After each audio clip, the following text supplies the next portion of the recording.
আলোচনায় বলেছি, একটা হচ্ছে ইন্দ্রিয়। আমরা চোখ দিয়ে দেখি, কান দিয়ে শুনি, নাক দিয়ে ঘ্রাণ নেই, জিহ্বা দিয়ে স্বাদ গ্রহণ করি, ত্বকের মাধ্যমে স্পর্শের মাধ্যমে আমরা অনুভব করতে পারি ঠান্ডা গরম ইত্যাদি।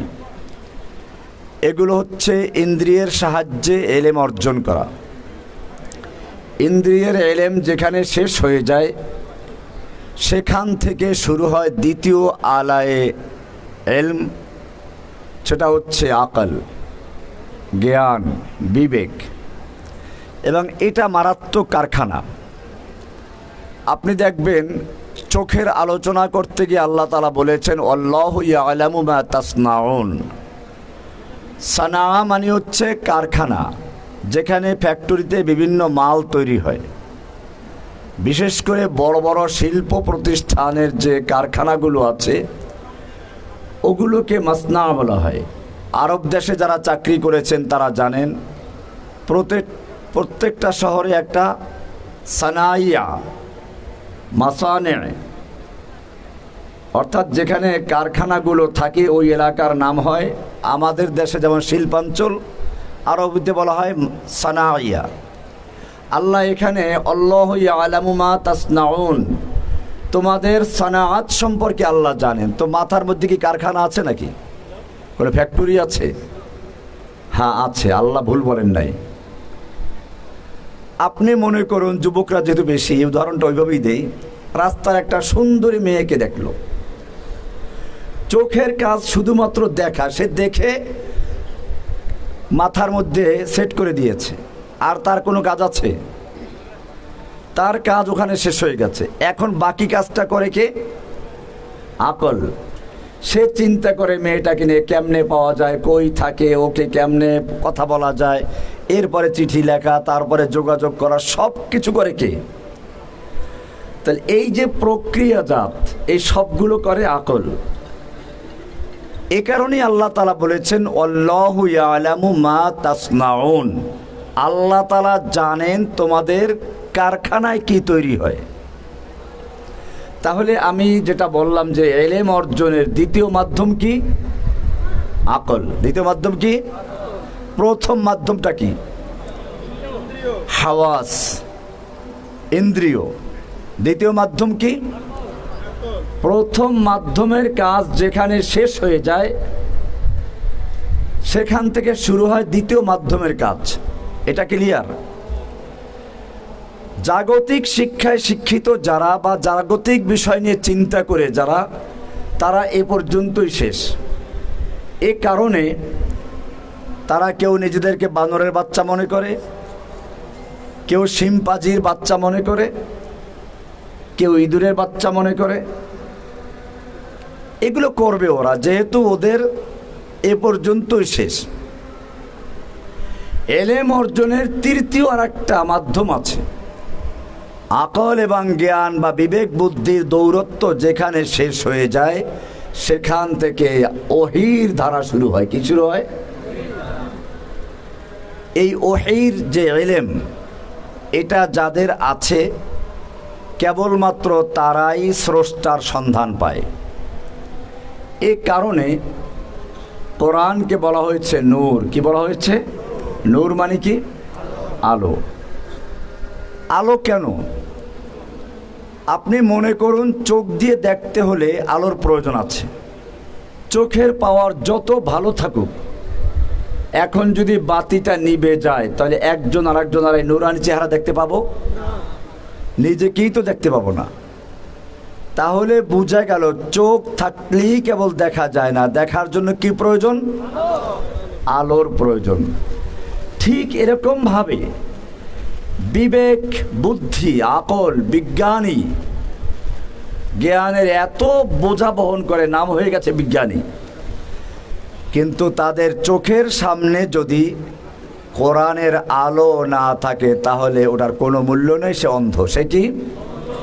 এই কারণেই কোরআনকে আল্লাহ বলেছেন قد جاءكم من الله نور وكتاب مبين, তোমাদের কাছে আল্লাহর পক্ষ থেকে কি এসেছে? قد جاءكم من الله نور وكتاب مبين। তোমাদের কাছে আল্লাহর পক্ষ থেকে নূর আগমন করেছে, নূর আলো। এটারই আতফে তাফসিরি হচ্ছে কিতাবুম মুবিন, সুস্পষ্ট বর্ণনাকারী কিতাব। জোরে বলুন সুবহানাল্লাহ। আলো, এই আলো যার জ্ঞানের সামনে আছে সে নিজেকে আর বানরের বাচ্চা মনে করবে না, সে মনে করবে নিজেকে আল্লাহর শ্রেষ্ঠ সৃষ্টি। ওয়ালাকাদ কাররামনা বনি আদম, সে বনি আদমের সন্তান। তাহলে তৃতীয় মাধ্যম হচ্ছে ওহী। ওহীর ধারা শুরু হয় আমাদের সেই আদম আলাইহিস সালাম থেকে শুরু করে আমাদের নবী পর্যন্ত। সর্বশেষ যার উপরে ওহী নাজিল হবে, প্রধান মেহমান, তার মঞ্চটাও তো ওইরকম হওয়া দরকার। এই জন্য ইব্রাহিম আলাইহিস সালামকে আল্লাহ বললেন মঞ্চ তৈরি করো। وَإِذْ يَرْفَعُ إِبْرَاهِيمُ الْقَوَاعِدَ مِنَ الْبَيْتِ وَإِسْمَاعِيلُ رَبَّنَا تَقَبَّلْ مِنَّا إِنَّكَ أَنْتَ السَّمِيعُ الْعَلِيمُ। রব্বুল আলামিন তোমার জন্য ঘর নির্মাণ করেছি, মাদ্রাসা নির্মাণ করেছি, তুমি কবুল করো। কি করো? আপনারাও যারা দিনের কাজ করতে যাচ্ছেন, ইদানিং যেটা দেখা যায় সবাই কেবল প্রচারমুখী। কে কার আগে প্রচার করবে, কে কাকে প্রদর্শনী করবে, এটার যেন প্রতিযোগিতা হচ্ছে। আবার বলে যে এটা ইখলাসের সঙ্গে করছি। আরে ভাই, যেই ইখলাস প্রকাশ পায় ও ইখলাস भी ইখলাস की तरफ मोहताज है। কি বললাম? প্রত্যেকটা সূরার নাম ওই সূরার মধ্যে পাওয়া যায়, কিন্তু কয়েকটা সূরা আছে, যা সূরা বাকারা বলেন, বাকারা শব্দ ওই সূরার মধ্যে আছে। এরকম সূরা নাস, ফালাক শব্দগুলো ওই সূরার মধ্যে আছে, কিন্তু সূরা ইখলাসটা তালাশ করেন, তার মধ্যে ইখলাস আছে? ইখলাস পাওয়া যাবে? কেন নাই জানেন? इखलास ये जिक्र करने की चीज़ नहीं है। अगर जिक्र किया जाए तो फिर वो इखलास नहीं है, वो इखलास भी इखलास की तरफ मोहताज है। इखलास কোনো উল্লেখ করার জিনিস নয়। যদি ইখলাস উল্লেখ করা আমি ইখলাসের সাথে করেছি, খালিস আল্লাহর জন্য করেছি, আরে ভাই তুমি যদি আল্লাহর জন্য করো তো আল্লাহ তো দেখতেই পাচ্ছ, তো বলার দরকারটা কি? তুমি যখন বলছো বোঝা গেল ইখলাস তোমার নেই, ওই ইখলাসকে আবার ইখলাস করো।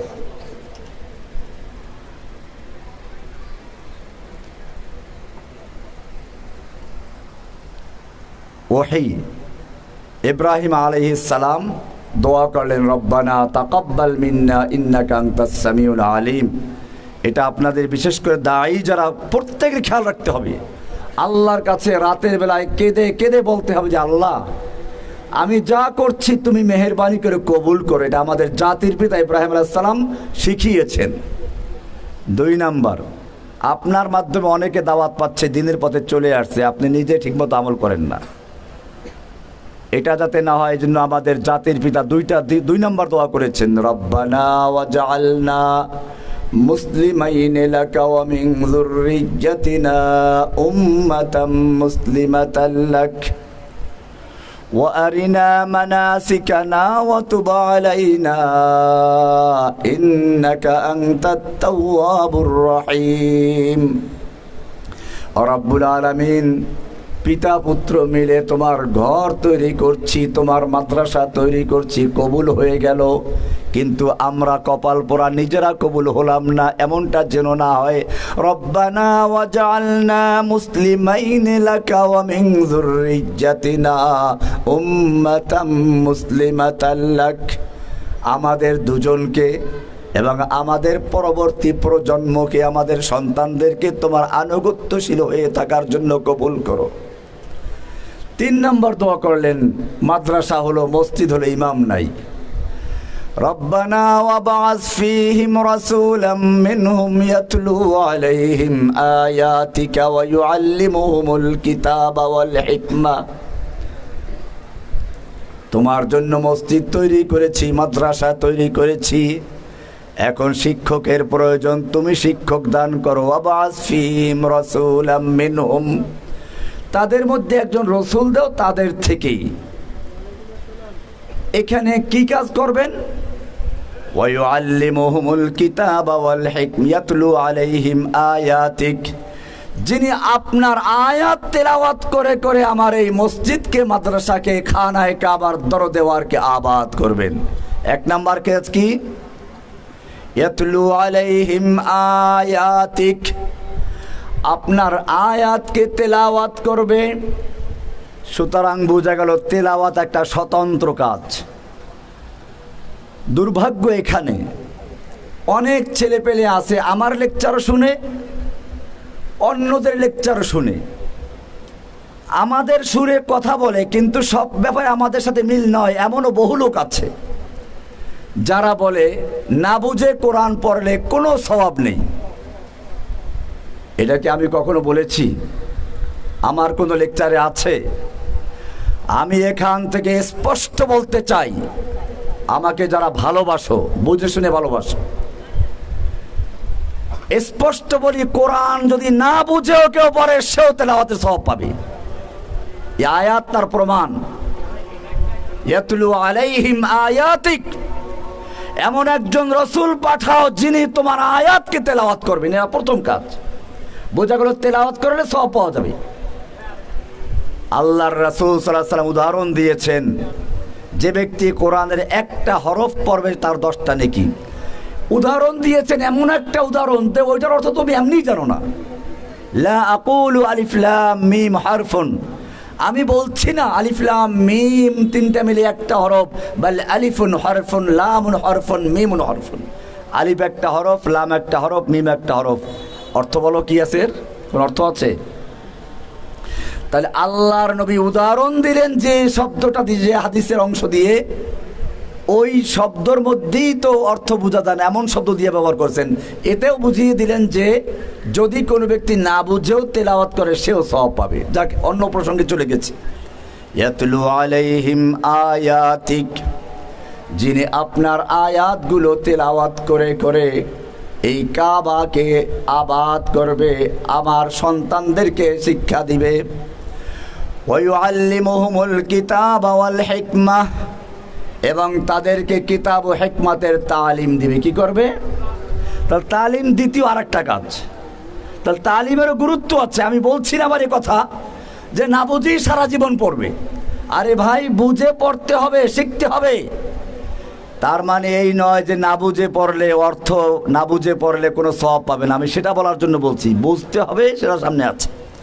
ওয়ায়ুআল্লিমুহুমুল কিতাবা ওয়াল হিকমা ওয়ায়ুযাক্কিহিম, এবং তাদের আত্মাকে পরিশুদ্ধ করবেন, পরিষ্কার পরিচ্ছন্ন করবেন। দোয়ার মধ্যে কোনো ভুল আছে? কোনো ভুল আছে কি না? আমার লেকচার তো আপনারা শুনলে ধরার কথা যে ভুল আছে এখানে। আমি উদাহরণ দিয়ে বলি যে একটা পুরাতন বিল্ডিংয়ে রং করতে গেলে আগে ওই বিল্ডিংয়ের রংটা ঘষে মেজে ধুয়ে মুছে পরিষ্কার করতে হয়, তারপরে নতুন রং করতে হয়, ঠিক কিনা? এখানে তাজকিয়া ওয়ায়ুযাক্কিহিম শেষে গেছে, ওয়ায়ুআল্লিমুহুমুল কিতাব ওয়াল হিকমা হচ্ছে নতুন রং, এটা আগে চলে আসছে। তার দোয়ায় ভুল আছে না? ইব্রাহিমের দোয়ার মধ্যে ওয়ায়ুযাক্কিহিম শেষে চলে গেল, ওয়ায়ুআল্লিমুহুমুল কিতাব ওয়াল হিকমা আগে চলে আসলো। আল্লাহ রাব্বুল আলামিন এই দোয়া কবুল করতে গিয়ে যে আয়াত নাজিল করেছেন সূরা জুমার 2 নম্বর আয়াত, হুয়াল্লাযী বাআসা ফিল উম্মিয়্যিনা রাসূলাম মিনহুম ইয়াতলু আলাইহিম আয়াতিহি ওয়ায়ুযাক্কিহিম। ওয়ায়ুযাক্কিহিম আগে চলে আসছে।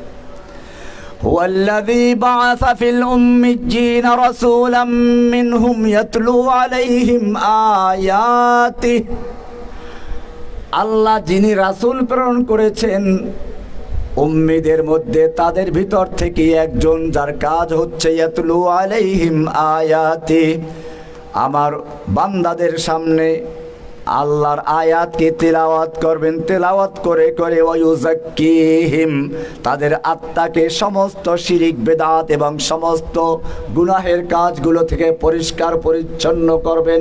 তাজকিয়া আগে চলে এসেছে, তাজকিয়ার গুরুত্ব আছে, এর উপরে আমার বইও আছে, তাজকিয়াতুন নুফুস। আমাদের বিরুদ্ধে অপবাদ দেওয়া হয় আমরা তাজকিয়াকে অস্বীকার করি, নাউযুবিল্লাহ। আমার তো এর উপর বই আছে, আত্মশুদ্ধি, তাজকিয়াতুন নুফুস, এর গুরুত্ব অপরিসীম। আল্লাহর নবীর যে 4টা কাজ, তার মধ্যে একটা কাজ হচ্ছে ওয়ায়ুযাক্কিহিম। এটাকে কোনো মুসলমান অস্বীকার করতে পারে? তাহলে আমাদের বিরুদ্ধে কেন অপবাদ দেওয়া হয়? ওয়ায়ুযাক্কিহিম।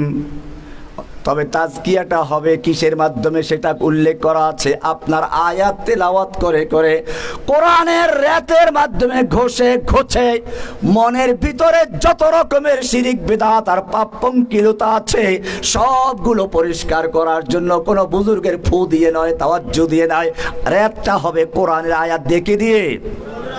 এখানেই পার্থক্য বুঝে আসছে? ওয়ায়ুযাক্কিহিম, ও রব্বুল আলামিন কোরআনের আয়াতের মাধ্যমে, তোমার বিধানের মাধ্যমে সমস্ত পাপ পঙ্কিলতা শিরিক বিদআত থেকে পরিষ্কার পরিচ্ছন্ন করবে। খ্যাত পরিষ্কার হয়ে গেল, এবারে নতুন রং করো, নতুন বীজ রোপণ করো। ওয়ায়ুআল্লিমুহুমুল কিতাবা ওয়াল হিকমা, কিতাব ও হিকমার তালিম দান করবে। এই কাজটা কার? রাসূলের কাজ। কার কাজ? বলতে গেলে অনেক লম্বা, আমি এই চ্যাপ্টার এখানে শেষ করছি। বোঝা গেল আল্লাহর নবীকে আল্লাহ তাআলা 4টা কাজের দায়িত্ব দিয়েছেন। কয়টা কাজ? 1 নাম্বার কি? তিলাওয়াতে কিতাব। 1 নাম্বার কি? তেলাওয়াত করবেন না কেবল বক্তব্য শুনতে থাকবেন? তেলাওয়াত করতে হবে। 2 নাম্বার তালিমে কিতাব, 3 নাম্বার তালিমে হিকমা, 4 নাম্বার হচ্ছে তাজকিয়া, ইব্রাহিমের দোয়া। আল্লাহর দেওয়ার মধ্যে কি আছে? প্রথমে তেলাওয়াতে কিতাব, দ্বিতীয় তাজকিয়াতুন নুফুস, 3 নাম্বার তালিমে কিতাব, 4 নাম্বার তালিমে হিকমা। এই কাজগুলো যখন একজন লোক করে তখন সে মানুষ হয়। কি হয়? এর আগে কি না? এর আগে বানরের বাচ্চা ঠিকই আছে, এবারে কোরআন থেকে দলিল নেন। এটা আমার ভূমিকা ছিল, আসলে এই জায়গায় চলে আসছি। যতক্ষণ পর্যন্ত একজন লোক কোরআনের ইলম অর্জন না করে অতক্ষণ পর্যন্ত বাস্তবেই সে বানরের বাচ্চা, সে পশু।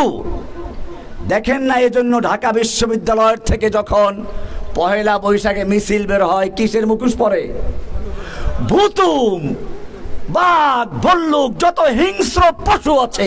তার মানে ওরা জাতিকে বুঝাচ্ছে যেহেতু আমাদের কোরআনের ইলম নাই, হে জাতি তোমরা সাবধান হও, আমরা বাঘ, ভল্লুক আর উদ্ভুতুম পেঁচা হয়ে তোমাদের ধ্বংস করার জন্য বের হয়ে আসতেছি। আলহামদুলিল্লাহ, এখন সেই বিশ্ববিদ্যালয়গুলোতে কোরআনের ইলম চলে গেছে। এখন সেখান থেকে ভুতুম, পেঁচা, বাঘ, ভল্লুকের মুখোশ নয়, ইসলামের পতাকা নিয়ে বের হয়ে আসে, সাবিলুনা সাবিলুনা আল জিহাদ স্লোগান দিয়ে দিয়ে।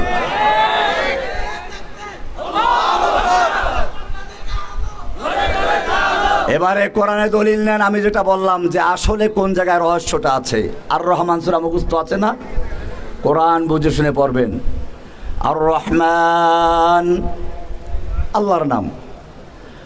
আর রহমান আল্লামাল কোরআন, রহমান শিক্ষা দিয়েছেন কোরআন। রহমান কারে শিক্ষা দিল? কোরআন কাকে শিক্ষা দিলেন? উল্লেখ নাই। পরে বলছেন খালাকাল ইনসান, মানুষ সৃষ্টি করেছেন। এখানে তো উল্টো হয়ে গেল। মানুষ সৃষ্টি আগে হইয়া তারপরে কোরআন শিখে, না কোরআন শিখে তারপরে মানুষ সৃষ্টি? কোনটা? আপনারা কি কোরআন শিখে দুনিয়া আসছেন, না দুনিয়া আসার পরে শিখেছেন? সোজা কথা বুঝেন নাই তো। কোরআন কি বলে? এখানেও তো উল্টা, সব তো উল্টা পাল্টা নাকি? আল্লাহ এখানে কি বলছেন? আর রহমান আল্লামাল কোরআন, রহমান শিক্ষা দিয়েছেন কোরআন। তারপরে বলছেন খালাকাল ইনসান, ইনসান সৃষ্টি করেছেন। ও রব্বুল আলামিন, আমরা দেখি মানুষ আগে সৃষ্টি হয়, ইনসান দুনিয়াতে আগে আসে, তারপরে কোরআন পড়াতে হয়, মক্তবে পিটান খেতে হয়, কত কষ্ট করতে হয়। এত কষ্ট করে আমরা কোরআন শিখি, আর তুমি বললা কি আল্লামাল কোরআন, কোরআন শিক্ষা দিয়েছ, খলাকাল ইনসান, তারপরে সৃষ্টি করেছ। আল্লাহর কোরআনে ভুল নেই, তোমার বুঝতে ভুল হয়েছে। এর মানে হচ্ছে মানুষ যদিও দুনিয়াতে সৃষ্টি হয়ে আগে, জন্মগ্রহণ করে আগে, যতক্ষণ পর্যন্ত আল্লামাল কোরআনের জ্ঞান অর্জন না করে, কোরআনের নূর সিনার ভিতরে না আসে, অতক্ষণ পর্যন্ত সে মানুষ হয় না।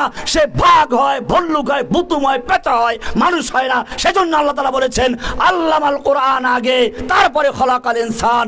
কোরআন শিক্ষা করার পরে প্রকৃত মানুষ হয়, এর আগে যে মানুষটা, ওই মানুষটা প্রকৃত মানুষ নয়। আর রহমান আল্লামাল কোরআন খলাকাল ইনসান। এখন বুঝে আসছে? তাহলে কোরআনের শিক্ষার আগ পর্যন্ত কি ভুতুম, পেঁচা, হনুমান, ভল্লুক, উল্লুক, গাধা যা বলতে পারেন, কারণ ওরা তো নিজেদেরকে নিজেরা বান্দরের বাচ্চা বলে। আমাদের বলতে সমস্যা আছে কিছু? এমনি বান্দরের বাচ্চা বলে, দেখেন না, তেলে বেগুনে জ্বলে উঠবে। ওই বেটা জ্বলিস কি জন্য? তুই তো নিজেই দাবি করছিস বান্দরের বাচ্চা। এটা পরিষ্কার থাকতে হবে। আল্লাহর কোরআন হচ্ছে সেই ওহী, নূর, আলো। এই বই মেলার মাধ্যমে আলো ছড়ানো হয়। বই মেলায় বক্তব্য দিচ্ছি তো, এই জন্য এই কথাগুলো বললাম। বই মেলা, বই কি? আলো। কিতাব কি? এই আলোর দ্বারা নিজেদের অন্তরকে প্রজ্বলিত করবেন। যতক্ষণ পর্যন্ত এলেম অর্জন না হবে, অতক্ষণ পর্যন্ত আপনি আসলে মানুষই না, আপনি পশু। এলেম অর্জন করা, আপনারা এলমে নববীর ধারক বাহক, মনে রাখতে আপনার পরিচয় কি? আমি একটা শের প্রত্যেক জায়গায় বলে থাকি, প্রায় জায়গায় তালেব এলেমদেরকে পেলে আপনাদেরকেও বলছি, যেহেতু আজকের এটা বিশেষ কোনো ওয়াজ মাহফিল না, এটা একটা বিশেষ লোকদের সম্মেলন। ক্রিম যারা দাঁড়ি, আপনাদেরকে উদ্দেশ্য করে শারেহে বুখারী ইমাম ইবনে হাজার আসকালানী রাহমাতুল্লাহ আলাইহি বলেছেন, ইয়া তালিবি ইলমিন নবী মুহাম্মাদিন মা আনতুমু ওয়া সাওয়াকুমু বিসাওয়াইন। ওহে ইলমের নববীর শিক্ষার্থীরা, তোমরা নিজেদেরকে চিনে রেখো। হুয়াজতাবাকুম, আল্লাহ তোমাদেরকে নির্বাচিত করেছেন, বাছাই করেছেন। তোমরা এবং তোমাদের বাইরে যারা, তারা এক নও। তোমরা এবং তোমাদের বাইরে যারা, তোমরা কার সৈনিক? দলিল আছে? দলিল নাই। কি মুসিবত আপনাদেরকে, এখনো দলিল নাই। স্পষ্ট দলিল কোরআনে, ওয়ালিল্লাহি জুনুদুস সামাওয়াতি ওয়াল আরদ, সূরা আল ফাতর আয়াত। আল্লাহ বলেছেন ওয়ালিল্লাহি জুনুদুস সামাওয়াতি ওয়াল আরদ, আল্লাহর রয়েছে সৈনিক আসমানে এবং জমিনে। আসমানের সৈনিক কারা? জমিনের সৈনিক কারা? জমিনের সৈনিক কারা? আপনারা। লা তাসালনি মান আনা, লা তাসালনি, লা তাসালনি মান আনা। আমাকে জিজ্ঞেস করো না আমি কে। আনা মিন জুন্দিস সামা, আমি আসমানের সৈনিক। কার সৈনিক? আমার পরিচয় হচ্ছে আমি আসমানের সৈনিক। এইটা যখন তুমি বুঝতে পারবে, তোমার উপরে যত অত্যাচার জুলুম আসুক না কেন, জালিমরা তোমার দেহকে নিস্তেজ করতে পারবে। আমার হাঁটু নিস্তেজ হয়ে গেছে, দেহ নিস্তেজ হয়ে গেছে, ঠিক আছে, কিন্তু আমি মনে করি আমার ইমানে চেতনার মধ্যে সামান্য পরিবর্তন করতে পারে নাই। এটা সাহাবীদের যুগ না। আপনারা জানেন আমার চেয়ে বড় পরীক্ষার সম্মুখীন হয়েছেন কোন পুরুষ না, একজন নারী। ডক্টর আফিয়া সিদ্দিকা, নাম শুনেছেন? 18টা তার ডক্টরেট ডিগ্রি আছে, কোরআনে হাফেজ মহিলা। নির্যাতন করে করে এত দুর্বল করা হয়েছে, হুইল চেয়ারে করে তাকে আদালতে নেওয়া হচ্ছে, চোখ দুটো খোলার পর্যন্ত ক্ষমতা নাই, শক্তি নাই। আইনজীবীকে ইশারা করে বলতেছে হিজাব হিজাব। আদালতে ওঠার সময় হিজাব চাচ্ছে, আপনারা দেখেছেন পত্রপত্রিকায়। আমেরিকার আইনজীবীরা গবেষণা করতে লাগলো, এই মহিলা চলতে পারে না, উঠতে পারে না, বসতে পারে না, চক্ষু পর্যন্ত খোলার খবর শক্তি নাই, এমন অবস্থায়ও সে বলতেছে হিজাব হিজাব। মানিটা কি? ওদের মধ্যে একজন উত্তর দিচ্ছে, তোমরা ডক্টর আফিয়া সিদ্দিকাকে নির্যাতন করেছো, তার দেহকে নিস্তেজ করে দিয়েছো, তাকে ক্ষুধার্ত রেখেছো, কিন্তু জেনে রাখো তার দেহকে তোমরা যতই নিস্তেজ করেছো, তার ঈমানি শক্তি ততই শক্তিশালী হয়েছে। সেজন্য সে এখনো হিজাব হিজাব চায়। এটাই মুমিনদের আসল পরিচয়। পরীক্ষা আসবে, বুঝে শুনে ময়দানে আসো। কেবল তোমারা জোশ করতা থা হামারা নারা লাগতা থা, এটা না। ধরা পড়লে যখন টানাইয়া দুইটা বাড়ি মারে, তখন বলে কি জসিমউদ্দিন রহমানী সাহেবের লেকচার শুনে আমি জিহাদে উদ্বুদ্ধ হয়েছিলাম, ভুল করেছি, স্যার মাফ করে দেন। একে বুঝে শুনে এসেছে?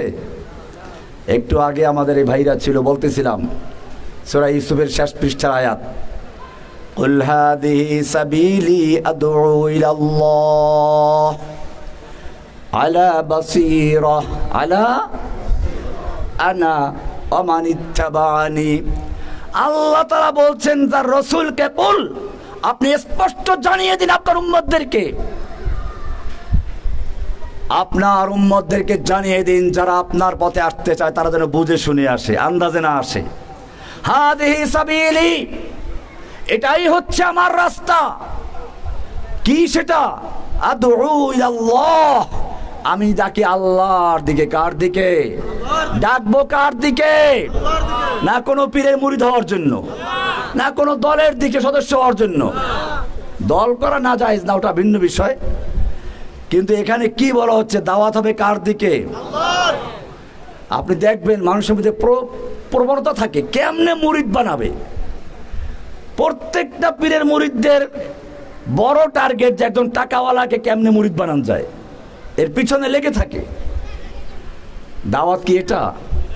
আপনারাও যদি সেইটা করেন, কিভাবে জসিমউদ্দিন রহমানের মুরিদ বানান যায়, কিভাবে হারুন জাহারের মুরিদ বানান যায়, তাহলে ওদের সাথে কোনো পার্থক্য আছে?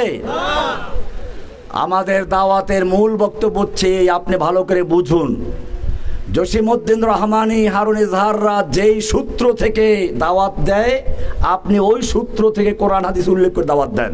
আপনি কারো দ্বারা উদ্বুদ্ধ হন নাই, আপনাকে উদ্বুদ্ধ করেছে কোরআন। কে উদ্বুদ্ধ করেছে? আমি আদালতে বলেছিলাম, যখন বলা হলো এই যতগুলো ব্লগার খুন হয়েছে সব আপনার কারণে হয়েছে, আমি বললাম এটা যদি অপরাধ হয় তাহলে আমি 3 নম্বর অপরাধী। কারণ আমি কোরআনের একটা আয়াতকে শুধু রেলি করেছি, সূরা আহজাবের 33 নম্বর সূরার 60-61 নম্বর আয়াত পড়বেন। এটা যদি অপরাধ হয় তাহলে প্রথম অপরাধী হবেন কে? বুঝে শুনে কথা বলবেন। কোরআন যে নাজিল করেছেন, তারপরে 2 নম্বরে যার উপরে নাজিল হয়েছে, 3 নম্বরে আমরা যেখান থেকে সূত্র উল্লেখ করে কথা বলি, আপনি যদি সত্যিকার দায়ী হন, ইসলামের প্রচারক হতে চান, কোরআনের দায়ী হতে চান, রাসূলের সৈনিক হতে চান, আপনি ওই সূত্র থেকে দাওয়াত দেন। এরপরে আল্লাহ তাআলা বলছেন, হাদিহি সাবিলি আদউ ইলাল্লাহ, ডাকবো কার দিকে? না কোনো পীরের দিকে, কোনো দলের দিকে। আদউ ইলাল্লাহ আলা বাসীরা, জেনে বুঝে। এই দাওয়াত দিতে গেলে বিপদ আসবে। এই দাওয়াত যিনি সর্বপ্রথম শুরু করেছেন, যার উপরে বললাম উতার কর হেরা সে সোয়ে কওম আয়া और एक नुस्खाए कीमिया साथ लाया। इकरा নিয়ে যে আসলো, ইকরা নিয়ে আসলেন, খাদিজার কাছে এসে বললেন, জাম্মিলুনি জাম্মিলুনি, আমাকে কম্বল দাও কম্বল দাও, আমি ভয় পাচ্ছি, হয়তো মরে যাব। খাদিজা নিয়ে গেলেন তার চাচাতো ভাই ওরাকা বিন নওফলের কাছে, যে দেখো তোমার ভাইয়ের ছেলের কি হয়েছে। ওরাকা বিন নওফল সব শুনলো। কি মন্তব্য করেছিল জানা আছে? ওইটা বুঝবেন ভালো করে, অন্তরে অনুধাবন করবেন, খালি পড়বেন না।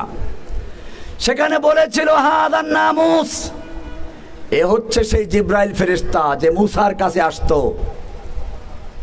এরপরে কি বলছিলেন? হায় ওই দিন যদি আমি জীবিত থাকতাম, যেদিন তোমাকে তোমার কওমের লোকেরা বের করে দিবে। আল্লাহর নবী আশ্চর্য হয়ে গেলেন। আওয়া মুখরিজিয়াহুম, আমি তাদের কাছে এত জনপ্রিয়, আমাকে সবাই আলামিন বলে, আমাকে বিশ্বস্ত বলে, আমার কাছে ওদের স্বর্ণ রৌপ্য সব জমা থাকে, আমাকে বের করে দিবে? কি বলছো তুমি এটা? ওই লোকটা কি বলেছিল? তোমার আগে যারা এসেছে এই দাওয়াত নিয়ে, তাদের প্রত্যেকের সঙ্গে শত্রুতা করা হয়েছে। এরপরে তিনি বলেছিলেন, হায় আমি যদি ওই দিন জীবিত থাকতাম, তাহলে আমি তোমাকে আমার পূর্ণ শক্তি দিয়ে সাহায্য করতাম। ওরাকা বিন নওফল কয়েকদিন পরে মারা গেছে, কিন্তু পরে তা হয়েছে না। আল্লাহর নবী সাল্লাল্লাহু আলাইহি ওয়াসাল্লাম 3 বছর পর্যন্ত গোপনে দাওয়াত দিলেন। আল্লাহর নির্দেশ এসে গেল, ফাসদা বিমা তুমার, তোমার উপরে যা আদেশ হয়েছে তা প্রকাশ্যে দাওয়াত শুরু করো। আল্লাহর নবী সাফা পাহাড়ে গেলেন, ইতিহাস লম্বা, আমি সব বলছি না। সাফা পাহাড়কে ডাক দিলেন, সব নেতারা এসে গেল। আল্লাহর নবী বললেন, ওহে মক্কার নেতারা, আজকে আমি যদি বলি এই পাহাড়ের অপর প্রান্তে তোমাদের শত্রু বাহিনী ওত পেতে বসে আছে, তোমরা কি আমার কথা বিশ্বাস করবে? মক্কার নেতারা এক বাক্যে বলে উঠল, অবশ্যই বিশ্বাস করব, কারণ মা জাররাবনাকা কাযিবান কত্তু, আমরা তোমার থেকে কখনো মিথ্যা শোনার অভিজ্ঞতা অর্জন করি নাই। কি ফাসিবলিক শব্দ, বুঝছেন? আমরা তোমার থেকে কখনো মিথ্যা শোনার অভিজ্ঞতা অর্জন করি না, কখনো মিথ্যা শুনি নাই, প্রতারণা শুনি নাই, বিশ্বাস করবো না কেন? এইবারে আল্লাহর নবী কি বলছেন শুনুন, লাউ কুলতুম কালিমাতান ওয়াহিদাতান, ওহে মক্কার লোকেরা নেতারা, লাউ কুলতুম কালিমাতান ওয়াহিদাতান, তোমরা যদি একটা কথা স্বীকৃতি দাও, একটা কথা মেনে নাও, তামলিকুনা বিহাল আরব, গোটা আরবের তোমরা মালিক বনে যাবে, ওয়াতাদিনু লাকুমুল আজম, অনারব বিশ্ব তোমাদের দিন গ্রহণ করবে। মাত্র একটা কথা মেনে নাও। কয়টা কথা? নেতারা খুশি না বেজার? খুব খুশি। একটা কথা মানলে পুরা আরব দেশের মালিক বনে যাব, অনারব বিশ্ব আমাদের দিন গ্রহণ করবে। জলদি বলো, সে একটা কথা কি? এই একটা কথা বলার পরে কি হয়েছিল? গোটা চিত্রটা পাল্টে গেল। আল্লাহর নবী সাল্লাল্লাহু আলাইহি ওয়াসাল্লাম বললেন, সেই একটা কথা আর কিছু নয়, সে কথা হচ্ছে ইয়া আইয়ুহান নাস কুলু লা ইলাহা ইল্লাল্লাহ তুফলিহুন, হে বিশ্ববাসী তোমরা বলো লা ইলাহা ইল্লাল্লাহ, তবেই তোমরা সফল হয়ে যাবে। কি বললেন? লা ইলাহা ইল্লাল্লাহ। লা ইলাহা ইল্লাল্লাহ বলার সঙ্গে সঙ্গে আর দেরি নয়, এক মুহূর্ত আগে যে লোকটা ছিল সবার প্রিয়, বিশ্বস্ত, যা বলবে তা মেনে নিব, সঙ্গে সঙ্গে আবু লাহাব দুহাত উঁচু করে সেই লোকটাকে তেড়ে গেল মারার জন্য। গোটা মজলিস লণ্ডভণ্ড হয়ে গেল। আল্লাহর নবীর পক্ষে একটা লোক দাঁড়ালো না, সব পালিয়ে গেল। কারণ কি? নেতারা পক্ষে নাই। এর পক্ষে গেলে তো এখন আর কথা বলার সুযোগ নেই, আমার সব কিছু হারাতে হবে। আমরা যখন জেলে গেলাম, আমাদের পক্ষে বলার কোনো লোক নাই, বললে যদি জঙ্গি ট্যাগ লেগে যায়। আমার ধন্যবাদ জানাতে হয় একজন সাংবাদিককে, বিদেশে থাকে, ইলিয়াস হোসেন নাম। আমার সাথে তার কোনো পরিচয় ছিল না, নাইও, জানি না, শুনি না, কিন্তু জেলখানায় বসে তার একটা বক্তব্য শুনলাম, মনটা ভরে গেল যে আমার পক্ষে বলার মতো একজন লোক পাওয়া গেছে। অবশ্য তারপরে অনেকেই বলেছে। আল্লাহর নবী সাল্লাল্লাহু আলাইহি ওয়াসাল্লাম যখন লা ইলাহার ঘোষণা করলেন, সব নেতারা খেপে গেল। সব বন্ধুরা বিপক্ষে চলে গেল, একটা লোক পক্ষে দাঁড়াতে পারলো না। আল্লাহর নবী মনক্ষুণ্ণ হয়ে ঘরে চলে গেলেন। আল্লাহ তাআলা দেখতে পাচ্ছেন কিনা, সান্ত্বনা দিয়েছেন কিনা? তাব্বাত ইয়াদা আবি লাহাবিন ওয়া তাব্বা। আমার ভাইয়েরা, শুধু এখানেই নয়, আপনাকে মনে রাখতে হবে এই কাজ করতে গেলে, আল্লাহর নবীর সুন্নাহ মানতে গেলে, আপনি পাতলা ফিনফিনে জামা গায়ে দিয়ে আতর গোলাপ পরে বসে থাকতে পারেন, আর মনে মনে ভাবলেন আমাদের হুজুর তো জেলখানায় যায় না, ওরা আমাদের হুজুরের বদদোয়ায় জেল চলে গেছে। ওই যে আছে না, ইল্লা তারাকা বাদু আলিহাতিনা, নবীদের যখন কোনো বিপদ আসতো তখন ওই কুফাররা বলতো কি, আমাদের কোনো ইলাহ, কোনো দেবতা, আমাদের কোনো দেব দেবী তার উপরে বদদোয়া দিয়েছে, তাই সে বিপদে পড়েছে। ইল্লা তারাকা বাদু,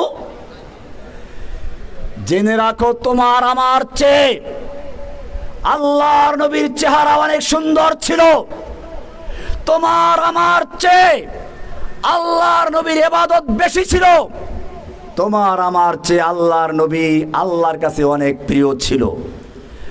আল্লাহর নবী রাস্তায় চলতে গেলে মেঘমালা এসে ছায়া দেয়, নবীর উপর দিয়ে কেউ চলতে গেলে ওহী নাযিল হয়ে যায়।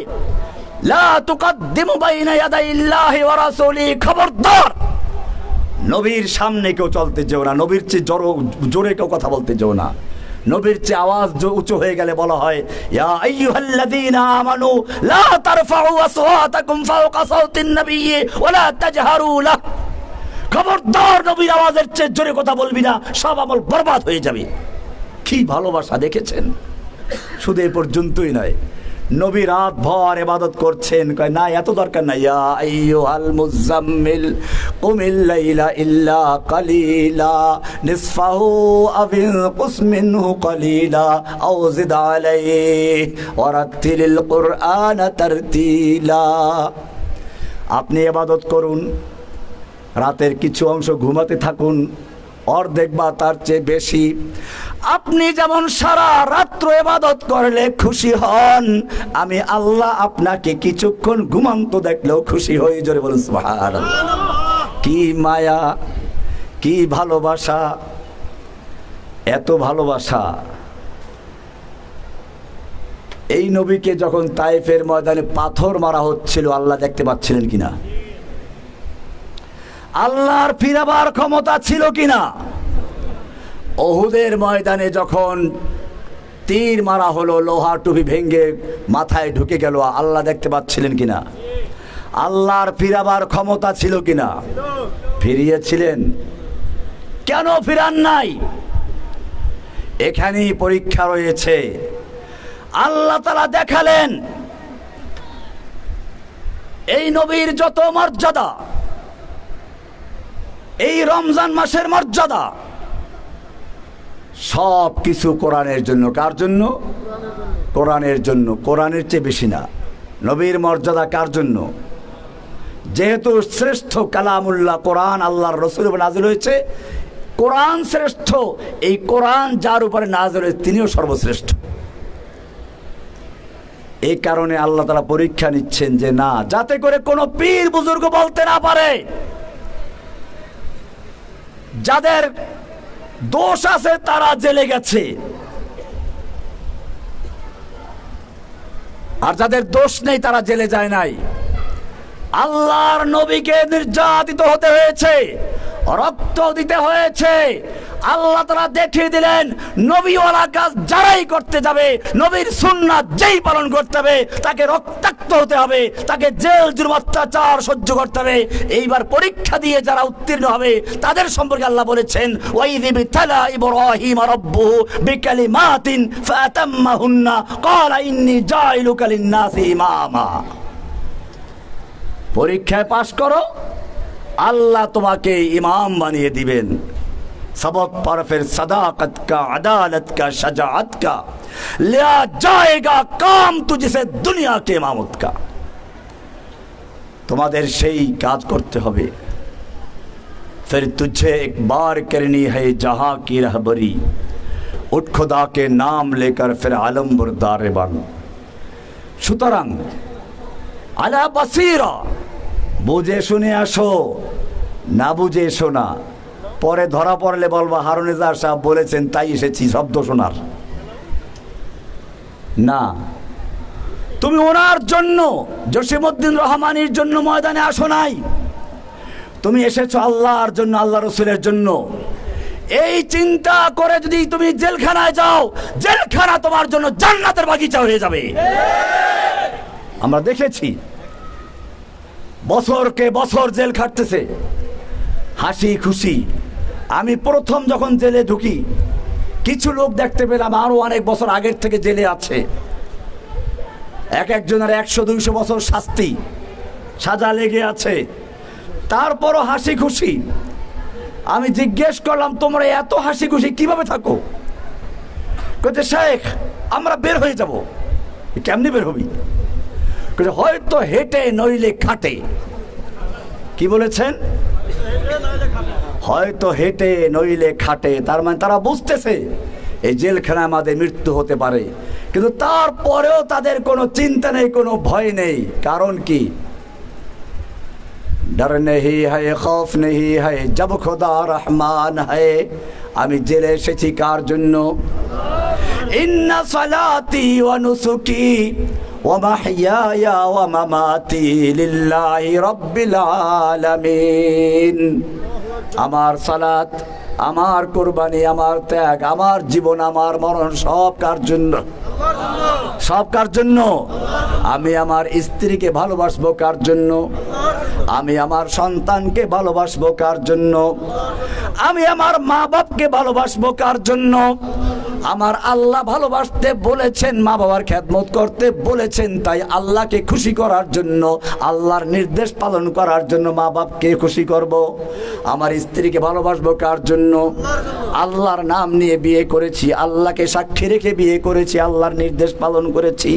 সন্তানকে ভালোবাসবো কার জন্য? ইন্না সালাতি ওয়া নুসুকি ওয়া মাহইয়ায়া ওয়া মামাতি লিল্লাহি রাব্বিল আলামিন।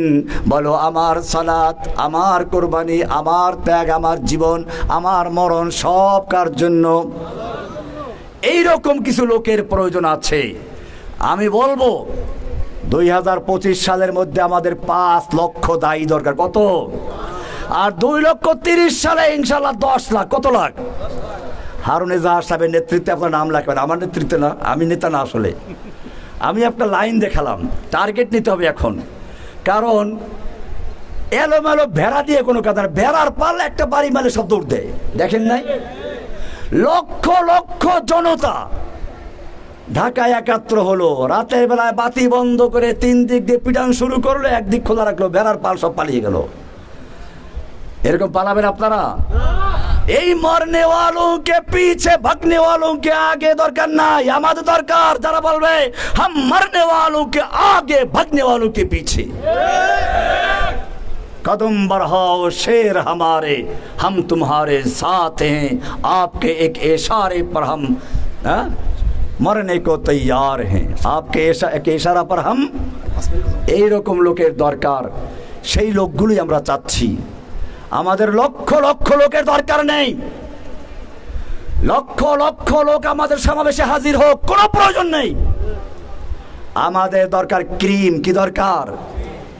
ক্রিম দরকার, ক্রিম। দুনিয়ায় কাজের লোক অল্প থাকে। কি থাকে? সংসদে লোক বসে কয়জন? সংসদে কয়জন বসে? 300 আরো কিছু। 300 লোক যদি একটা আইন পাশ করে সেটা আইন হয়ে যায়। আর যদি 3 লক্ষ লোকের সমাবেশ আমরা করি, আইন হবে? বুঝতে হবে আমাদেরও প্রয়োজন। আমাদের এখন আর বড় বড় সমাবেশ করলে কাজ চলবে না। সুনির্দিষ্ট পরিকল্পনা নিয়ে, দিন বিজয়ের স্বপ্ন নিয়ে, নবীওয়ালা কাজ নিয়ে। নবীওয়ালা কাজ কি? 4টা কাজ বলেছি, ওইটা নবীওয়ালা কাজ না, ওটা হচ্ছে কাজের মূল কাজের সিঁড়ি। মূল কাজটা কি? ওটা আছে সূরা তওবার 33 নম্বর আয়াত, সূরা ফাতর 28 নম্বর আয়াত, সূরা সফের 9 নম্বর আয়াত, হুয়াল্লাযী আরসালা রাসূলাহু বিল হুদা ওয়া দীনিল হক লিইয়ুযহিরাহু আলাদ দীনি কুল্লিহি। সকল দিনে বাতিলের উপরে দ্বীনে হককে বিজয়ী করার জন্য আল্লাহ তার রাসূলকে পাঠিয়েছেন হেদায়েত এবং দ্বীনে হক দিয়ে। প্রশ্ন যদি করি আমি, লিমাযা আরসালাল্লাহু তাআলা রাসূলাহু বিল হুদা ওয়া দীনিল হক, কেন আল্লাহ তাআলা তার রাসূলকে হেদায়েত এবং দ্বীনে হক দিয়ে প্রেরণ করেছেন? উত্তর কি হবে? বলো, লিইয়ুযহিরাহু আলাদ দীনি কুল্লিহি। কি জন্য? আল্লাহর জমিনে আল্লাহর দ্বীনকে বিজয়ী করার জন্য, সমস্ত দ্বীনে বাতিলের উপরে দ্বীনে হককে বিজয়ী করার জন্য। সেই বিজয়ী করার জন্য একদল কর্মীর প্রয়োজন। সেই কর্মীগুলো আপনারা। কর্মীগুলো কারা? এখন থেকে নিজেরাও সেই কর্মী হবেন। আমরা 2025 সালের মধ্যে 5 লক্ষ যুবক চাই। কত? 5 লক্ষ যুবক আমাদের প্রথম টার্গেট। আর 2030 সালের মধ্যে কত? 10 লক্ষ কর্মী চাই, যারা মরনে ওয়ালোं के आगे भागने वालों के पीछे। আল্লাহ তাআলা আমাদের সকলকে তৌফিক দান করুন। ওয়া সাল্লাল্লাহু তাআলা আলা নবিয়িনা মুহাম্মদ ওয়া আলা আলিহি ওয়া সাহবিহি আজমাইন। আসসালামু আলাইকুম ওয়া রাহমাতুল্লাহি ওয়া বারাকাতুহু।